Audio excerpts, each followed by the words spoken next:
Maldición, historia de terror. Siempre he sido un niño poco usual, a pesar de tener a mi disposición todos los aparatos electrónicos que serían el sueño de todo niño. A mí en lo particular no era algo que me llamara la atención. Yo preferiría salir a convivir con la naturaleza y correr por horas, cosa la cual, viviendo en la ciudad, eran pocos los lugares en donde podía convivir con la naturaleza tal y como a mí me gustaría. Por lo que recuerdo que en unas vacaciones de verano mis padres me propusieron ir a pasar esas vacaciones al rancho de mi tío Arturo. Mi tío Arturo era un completo desconocido para mí. Para mis 14 años, este nunca había estado presente en mi vida, por la única razón por la cual conocía su existencia era porque mandaba una figura de madera tallada a mano de diferentes animales en cada festividad. Con el paso de los años había generado una buena colección de figuras, las cuales adornaban mi cuarto. Mis padres nunca mencionaban nada sobre él porque se había alejado tanto de la familia, solo decían que él preferiría que las cosas fueran así. Con aquella precaria información, decidí aceptar la propuesta de pasar las vacaciones con él. Después de todo, quería que me enseñara a tallar aquellas hermosas figuras. Los primeros días fueron agradables dentro de lo que cabía, aunque el rancho de mi tío cumplía con todo lo que pudiera querer relacionado con estar en contacto con la naturaleza. Mi tío era un tanto hostil y algo tosco conmigo.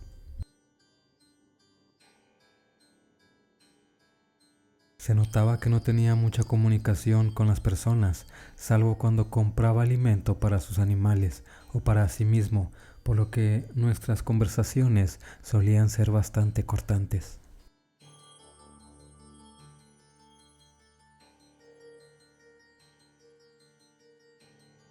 También tenía una extraña regla de un toque de queda, el cual consistía en que después de las 9 de la noche estaba prohibido salir de mi habitación y tampoco podía tener las luces encendidas.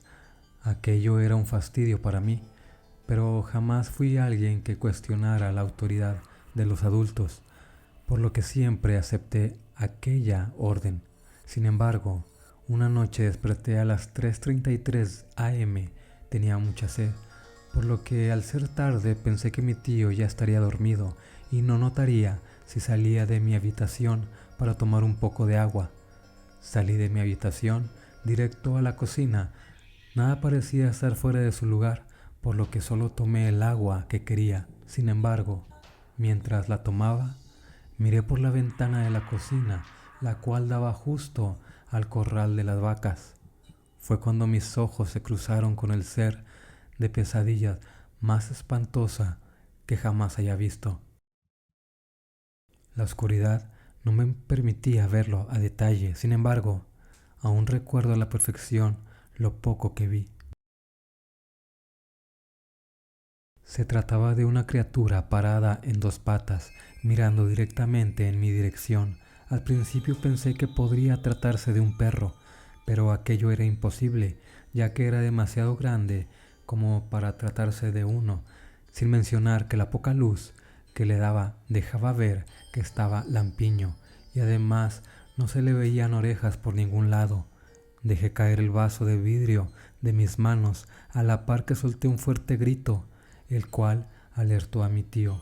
Pude escuchar sus pasos acercándose, pero cuando él llegó a la cocina, aquella criatura amorfa ya no se encontraba en donde la había visto.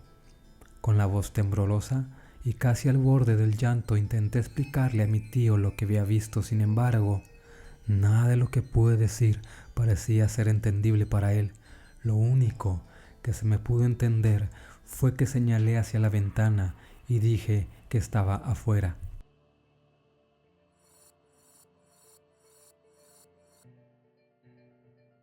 Mi tío miró por la ventana y lo que me dijo me hace congelar la sangre hasta el día de hoy. Él me aseguró con toda la tranquilidad del mundo que aquella cosa no estaba afuera. Más bien, lo que vi no fue más que un reflejo detrás de mí. Recuerdo mirar detrás de mí con horror, sin embargo, y para mi suerte, no se encontraba nada ahí. Le cuestioné la razón por la cual estaba tan tranquilo, mas sabiendo que aquella cosa no solo estaría dentro de la casa, sino que estuvo detrás de mí, sentía que estaba entrando en paranoia y que me estaba volviendo loco. Sin embargo, mi tío me intentó tranquilizar, asegurándome que no era conmigo, así que no me podría hacer nada, y en cuanto a él, estaba protegido. Aquello me lo dijo mientras agitaba ligeramente el collar en su cuello. Aquella respuesta, aunque me tranquilizó levemente, no fue suficiente como para calmarme, por lo que mi tío me pidió ir a dormir, pues mientras fuera de noche, aquel ser se paseaba por la casa, y si no quería volver a verlo, lo mejor sería que no saliera otra vez. Por mi parte, no quería ir a dormir, de hecho, no deseaba quedarme una noche más en esa casa, sabiendo que esa cosa andaba por la casa y mi tío lo consentía.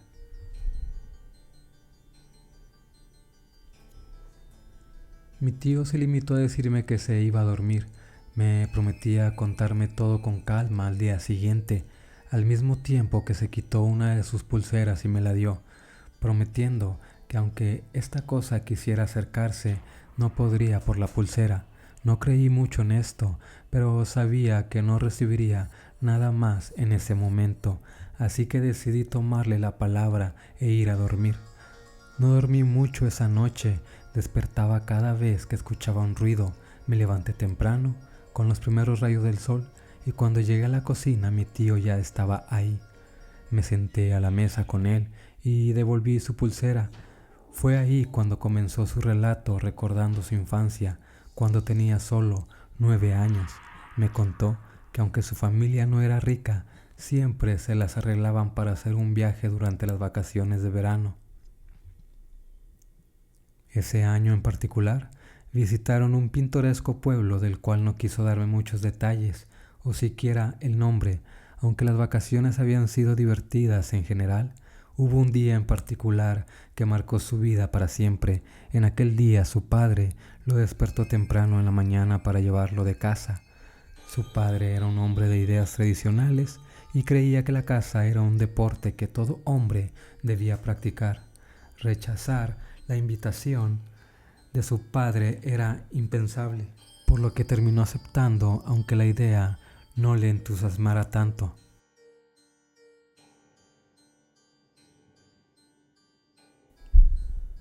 La cacería transcurrió sin mayores contratiempos y me dice que incluso logró disparar y darle a su primer conejo, pero a medida que avanzaba el día su padre comenzó a beber en exceso.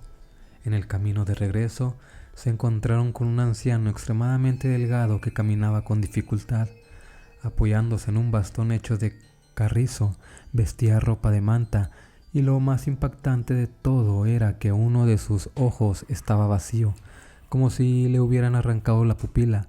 El anciano miró directamente a su padre, que siempre había sido altanero y prepotente, pero ahora, bajo los efectos del alcohol, se volvía aún más desagradable. Su padre comenzó a insultar al anciano, burlándose de su apariencia y ropa. El anciano solo miraba con desconcierto y rabia en su rostro, sin responder a los insultos. Con algo de pesar en sus palabras, mi tío admitió haberse reído de algunas de las burlas de su padre. Pero llegó un punto en que el anciano intentó seguir su camino y su padre lo detuvo bruscamente, jalando su playera. En ese momento el anciano resbaló y cayó al suelo. Se levantó rápidamente y pronunció unas palabras en un idioma desconocido, amenazando a su padre y afirmando que su alma soberbia no pasaría de esa noche. Mi tío cuenta que éste sintió como si un gran peso se posara sobre sus hombros. Al escuchar las palabras del anciano, el ambiente se volvió denso y opresivo, y su padre, atónito, guardó silencio y simplemente jaló a mi tío para alejarse de aquel anciano, ya que según sus palabras, éste no valía la pena. Le prohibió contarle a su madre o a sus hermanos sobre lo sucedido, cosa la cual hizo, pero al día siguiente su padre no despertó. Había fallecido durante la noche, sin ninguna explicación aparente. Las vacaciones concluyeron abruptamente ese mismo día, ya que por obvias razones debían trasladar el cuerpo de su padre para el velorio. Nadie se atrevía a mencionar lo sucedido, y el temor a que su madre pudiera culparlo por la muerte de su padre lo mantenía en silencio, sin mencionar que éste no creía que aquel anciano fuera el motivo real del deceso de su padre. Pero perder a su padre fue solo el inicio de una pesadilla que parecía no tener fin. Mi tío no tenía ni idea de que aquel anciano no solo había acabado con la vida de su padre, sino que también le había reservado un destino peor que la muerte. El primer acontecimiento que mi tío recuerda sucedió en el funeral de su padre. Este esperó a que todos se retiraran para que así el ataúd quedara solo, para de esta forma poder verlo una vez más. Era un ataúd abierto, y cuenta que su frágil mente de 9 años lo hizo pensar que tal vez éste solo estaba dormido, por lo que en voz baja le pidió que por favor despertara. Sin embargo, cuando éste posó sus ojos en el rostro de su padre, éste me juró por su vida que vio cómo abría los ojos y lo miraba directamente. Una sonrisa exagerada e inhumana se grabó en su rostro. Aquello le heló la sangre.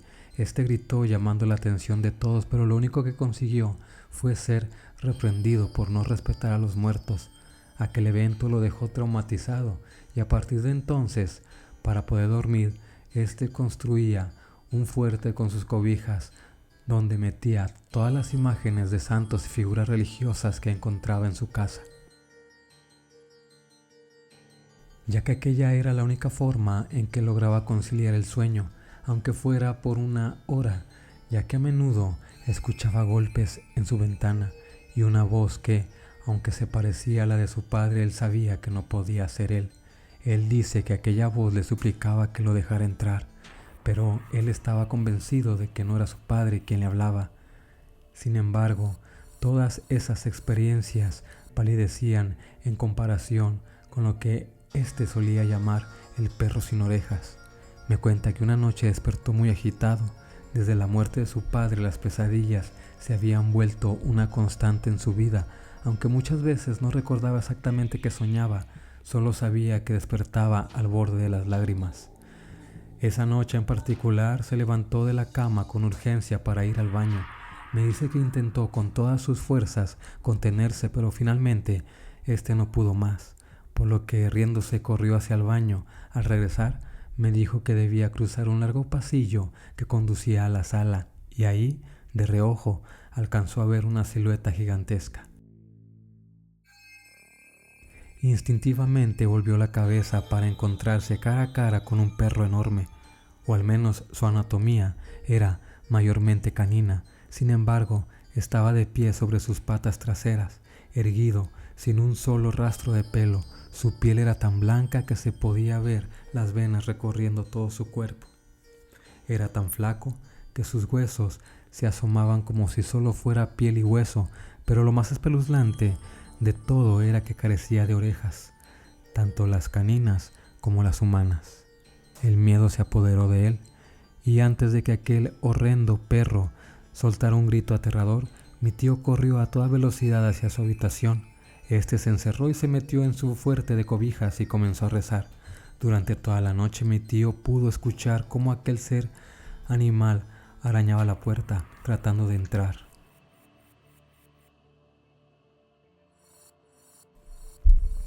Al amanecer, encontró arañazos en la madera de la puerta como una siniestra confirmación de que no había sido una alucinación.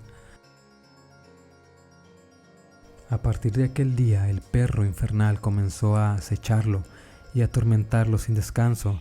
No importaba dónde mi tío se encontrara ni con quién estuviera, siempre podía ver aquel horrible perro de reojo. Lo curioso era que nadie más parecía notar su presencia, incluso en ocasiones aquel perro se burlaba de él, saludando con un gesto que parecía una cruel burla hacia su persona. Las pesadillas se volvieron más intensas, al igual que el hombre en la ventana.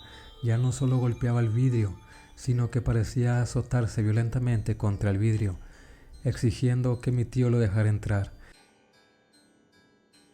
Era increíble que nadie más en la casa pareciera escuchar a aquel hombre. Sentía que se estaba volviendo loco.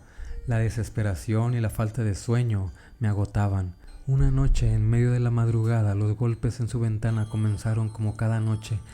Dice que aún no entiende los motivos por el cual hizo lo que hizo, por lo que él lo achaca a su agotamiento y desesperación. Se levantó furioso de la cama.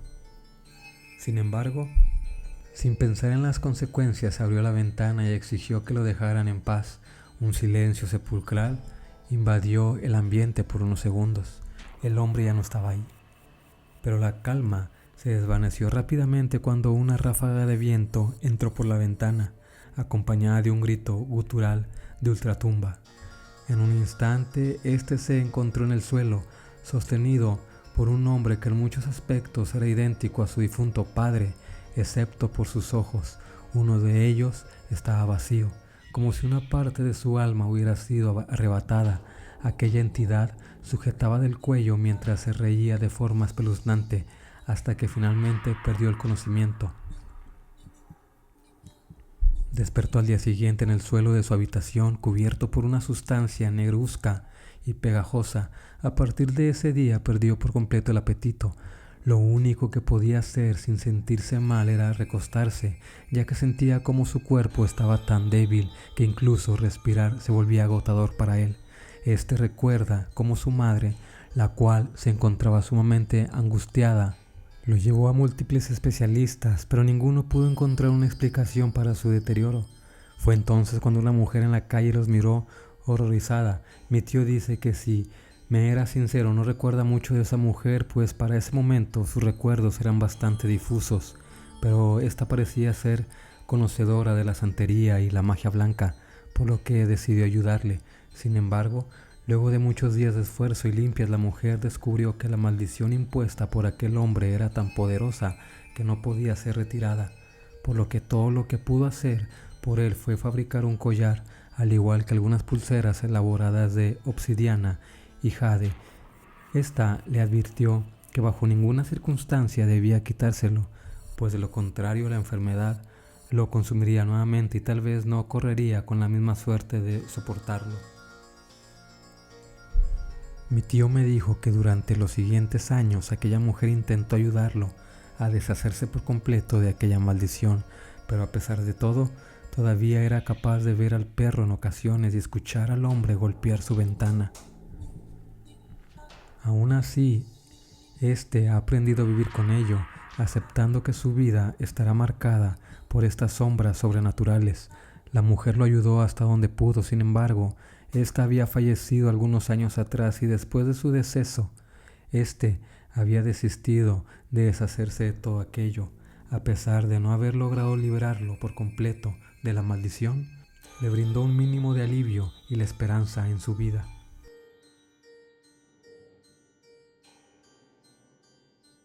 La razón por la cual se había alejado de la familia era porque no quería que nadie de nosotros tuviéramos que lidiar con su maldición.